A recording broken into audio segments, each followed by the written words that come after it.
पेश है राजस्थान की बड़ी खबरें। राजस्थान में अशोक गहलोत सरकार ने शुक्रवार को विधानसभा में ध्वनि मत से विश्वास मत हासिल कर लिया। विश्वास मत 3 घंटे की बहस के बाद ध्वनि मत से पारित हो गया और स्पीकर सीपी जोशी ने सदन की कार्यवाही अगले शुक्रवार 21 अगस्त तक के लिए स्थगित कर दी। अब अगले 6 महीने के लिए सरकार पर कोई खतरा नहीं है। विश्वास मत प्रस्ताव पर बहस के दौरान गहलोत बोले कि भाजपा और उनके हाईकमान ने सरकार गिराने की कोशिश की थी, लेकिन राजस्थान में सियासी घटनाक्रम का जिस तरह अंत हुआ उससे अमित शाह को धक्का लगा। गहलोत ने कहा कि आज बीजेपी के लोग बगुला भगत बन रहे हैं। 100 चूहे खाकर बिल्ली हज को चली है। मैं 69 साल का हो गया हूं, 50 साल से राजनीति में हूं। मैं आज लोकतंत्र को लेकर चिंतित हूं। मुख्यमंत्री अशोक गहलोत ने कहा कि सम्मानीय नेता प्रतिपक्ष को कहना चाहूंगा कि आप चाहे कितनी भी कोशिश कर लो, मैं आपको कहता हूं कि मैं राजस्थान की सरकार को गिरने नहीं दूंगा। गहलोत ने अपने और वसुंधरा राजे के बीच रिश्ते पर सफाई दी। गहलोत ने कहा कि ऐसा कहा जा रहा है कि हम आपस में मिले हुए हैं, मगर इसमें कोई सच्चाई नहीं है। मेरी उनसे कोई बातचीत नहीं होती है। मेरी तो इच्छा होती है कि एक बार वसुंधरा जी आएं और एक बार मैं आऊं, लेकिन इस बार कुछ लोगों ने सोचा कि मैं आ जाऊं और वसुंधरा को किनारे कर दूं। बहस के दौरान संसदीय कार्य मंत्री शांति धारीवाल ने कहा कि राजस्थान में न तो किसी शाह की चली न तानाशाह की। प्रतिपक्ष के उपनेता राजेंद्र राठौड़ ने सदन में केंद्रीय मंत्री अमित शाह का नाम लेने पर आपत्ति जताई। धारीवाल ने कहा कि अकबर को महाराणा प्रताप ने नाको चने चबवा दिए थे। इसी तरह जब भाजपा सभी जगह सरकारें गिराकर राजस्थान पहुंची तो वीर सपूतों ने अशोक गहलोत के नेतृत्व में छठी का दूध याद दिला दिया। राजस्थान में विधानसभा में भारतीय जनता पार्टी के नेता गुलाब चंद कटारिया ने कांग्रेस पर पलटवार किया। उन्होंने कहा कि बीजेपी का सरकार गिराने में कोई हाथ नहीं है, बल्कि ये आपके घर की लड़ाई के कारण हुआ है। गुलाब चंद कटारिया बोले कि आपके 2 कैंपों का झगड़ा था। क्या हमने कहा था कि 2 कैंप बनाओ? घर के झगड़े को दूसरों के माथे मारने का प्रयास मत करो। जो वादे आपने किए थे, अगर मंत्री कहें कि उनकी बात सुनी नहीं जाती, उनकी बातों का सम्मान नहीं होता, तो इसमें हम क्या करें? क्या मेरी पार्टी से, मेरी दिल्ली की पार्टी से आदेश लेकर गए थे? राजस्थान राज्य निर्वाचन आयोग ने बड़ा निर्णय लेते हुए अगस्त में प्रस्तावित प्रदेश की 129 नगर निकायों के चुनाव स्थगित कर दिए हैं। आयोग ने चुनाव स्थगित करने के राज्य सरकार के अनुरोध को स्वीकार कर लिया है। इन निकायों का कार्यकाल 21 अगस्त को समाप्त हो रहा है। अब वहां सरकार को प्रशासक लगाने पड़ेंगे। आगे चुनाव कब होंगे, अभी फिलहाल इसकी कोई समय सीमा निर्धारित नहीं की गई है। 1 महीने के लंबे सियासी संकट और राजभवन तथा राज्य सरकार के बीच टकराव के बाद शुक्रवार से शुरू हुए विधानसभा सत्र में कई रोचक बयान और नजारे देखने को मिल रहे हैं। पार्टी और सरकार से बगावत के चलते डिप्टी सीएम और पीसीसी चीफ पद से हटाए गए सचिन पायलट अब केवल साधारण विधायक रह गए हैं। लिहाजा सदन में अब उनकी विधानसभा में सीट भी बदल गई है। लेकिन पायलट ने अपनी सीट को लेकर जो बयान दिया है वह सियासी हलकों में चर्चा का विषय बन गया है। विधानसभा सीट को लेकर पायलट ने कहा, सदन में मेरी सीट बदल दी गई। सदन में जहां मेरी सीट है वह सरहद है, उसके बाद विपक्ष की सीटें शुरू होती हैं। पायलट ने कहा कि सरहद पर उसे भेजा जाता है जो मजबूत हो। बकौल पायलट, हमें जिस डॉक्टर को नब्ज दिखानी थी, जहां नब्ज दबानी थी, वहां दिखा दिया। राजस्थान की राजधानी जयपुर में जोरदार बारिश के चलते कई इलाके पानी में डूबे हुए हैं। शुक्रवार को जयपुर में सुबह 5 से 12 बजे तक करीब 5 इंच बारिश रिकॉर्ड की गई है। शहर के कई सड़कों पर गर्दन तक पानी भरा हुआ है। लगातार तेज बारिश में फंसे हुए लोगों को अपने वाहन सड़कों पर छोड़ने पड़े। पानी का बहाव इतना तेज था कि उसमें कारें बहती नजर आई। प्रशासन सिविल डिफेंस की टीमों के साथ 13 इलाकों में रेस्क्यू ऑपरेशन चला रहा है। मौसम विभाग का अलर्ट है कि शहर और राज्य के कुछ जिलों में 1-2 दिन और बारिश हो सकती है। राजस्थान के अजमेर शहर में नवगठित संयुक्त अभिभावक संघ अजमेर ने कोविड-19 वैश्विक महामारी लॉकडाउन अवधि के दौरान की स्कूलों की फीस माफ किए जाने की मांग को लेकर आज अजमेर जिला कलेक्टर प्रकाश राज पुरोहित को ज्ञापन सौंपा। संघ के पदाधिकारियों में से एक लोकेंद्र ने मीडिया को बताया कि कोविड-19 के चलते आम लोगों की नौकरी चली गई, व्यवसाय ठप हो गए, अनेकों को वेतन नहीं मिला, लेकिन अजमेर में निजी स्कूलों ने बच्चों व बच्चों के अभिभावकों के साथ मानवीयता न रखते हुए मनमाने तरीके से फीस वसूली के लिए दबाव और अभियान जारी रखा है। राजस्थान के विभिन्न हिस्सों में भारी बारिश के कारण हरी सब्जियों की किल्लत हो गई है, जिससे सब्जियों की कीमतें आसमान छू गई हैं। सब्जियों में सबसे ज्यादा खपत होने वाले आलू के दाम बीते 2 महीनों में दुगने हो गए हैं। अभी आलू के खुदरा भाव 40 से 50 रुपए प्रति किलो मिल रहे हैं। कोरोना काल में होटल, रेस्टोरेंट, कैंटीन और ढाबों में सब्जियों की खपत कम होने के बावजूद इनकी कीमतों में लगातार इजाफा हो रहा है।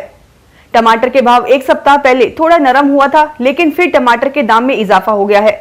सिर्फ प्याज के दाम में ज्यादा बढ़ोतरी नहीं हुई है, बाकी तमाम सब्जियों के दाम आसमान छू गए हैं, जिससे रसोई का बजट बिगड़ गया है।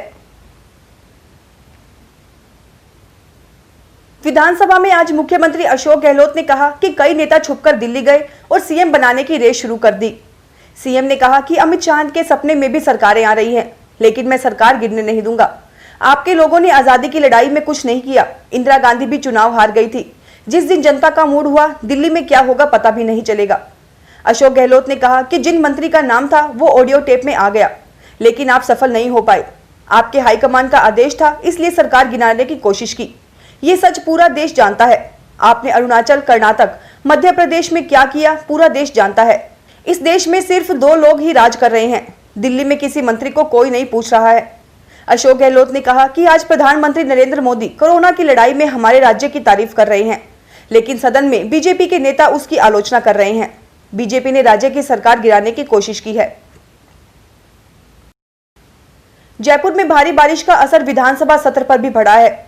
दरअसल गहलोत खेमे के विधायक सत्र में हिस्सा लेने के लिए फेयरमाउंट होटल से 2 बसों में सवार होकर रवाना हुए थे, लेकिन भारी बारिश के कारण तालाब बन चुकी जयपुर की सड़कों पर दोनों बसें फंस गई। इस वजह से विधानसभा सत्र की कार्यवाही भी दोपहर 1 बजे तक के लिए स्थगित कर दी गई। कांग्रेस के विधायकों की एक बस पहले ही होटल से सदन पहुंच चुकी थी, जिसके बाद बीजेपी विधायक भी सदन पहुंचे और शुक्रवार को राजस्थान विधानसभा का 5वां सत्र शुरू हुआ। कार्यवाही शुरू होने के बाद विधानसभा अध्यक्ष डॉक्टर सीपी जोशी ने सदन की कार्यवाही दोपहर 1 बजे तक के लिए स्थगित कर दी। जयपुर में भारी बारिश के बीच अनेक विधायक समय पर सदन में नहीं पहुंच पाए। चोमू शहर में वार्ड नंबर 13 के नाइयों के मोहल्ले में सैलून कर्मी एक जना शुक्रवार को आई जांच रिपोर्ट में कोरोना पॉजिटिव आया है। सूचना मिलने पर मोहल्ला समेत आसपास के लोगों में दहशत फैल गई है। चिकित्सा विभाग की टीम ने मौके पर पहुंचकर पॉजिटिव व्यक्ति को जयपुर के निम्स अस्पताल में एम्बुलेंस से भिजवाया।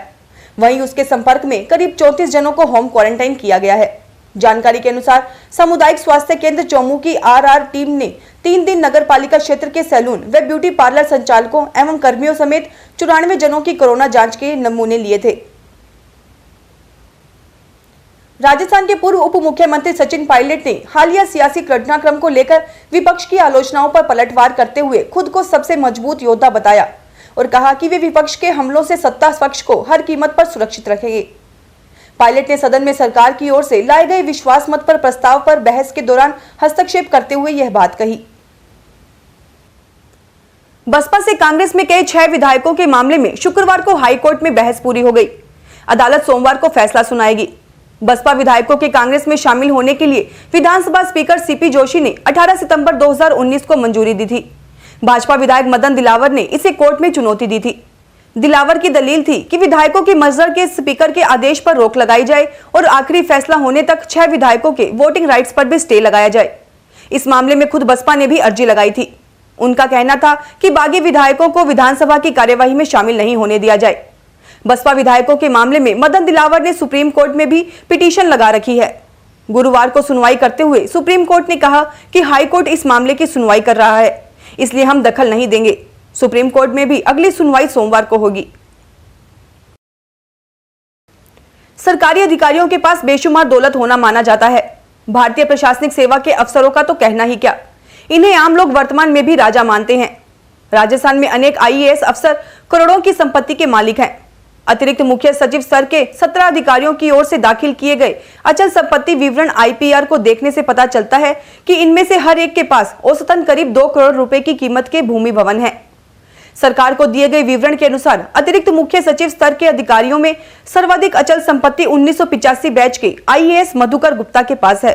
उनकी संपत्ति की कीमत 4.85 करोड़ रुपए से अधिक है, जबकि कई ऐसे अधिकारी हैं जिन्होंने अपनी संपत्ति की वर्तमान कीमत घोषित नहीं की है।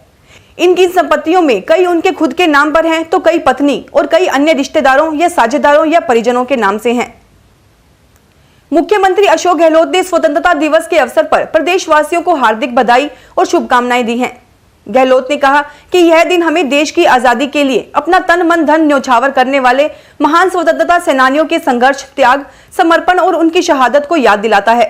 हम सब उनके इस बलिदान के प्रति नतमस्तक हैं। राजस्थान के राज्यपाल कलराज मिश्र से शुक्रवार को यहां राजभवन में केंद्रीय संस्कृति और पर्यटन राज्य मंत्री प्रहलाद सिंह पटेल ने मुलाकात की। राज्यपाल श्री मिश्र से श्री पटेल की यह शिष्टाचार मुलाकात थी। फिलहाल इस खास खबर में इतना ही, फिर हाजिर होंगे और बड़ी खबरों के साथ। SBT न्यूज की वीडियो देखने के लिए हमारे चैनल को सब्सक्राइब करें और नोटिफिकेशन पाने के लिए बेल आइकन को प्रेस करें।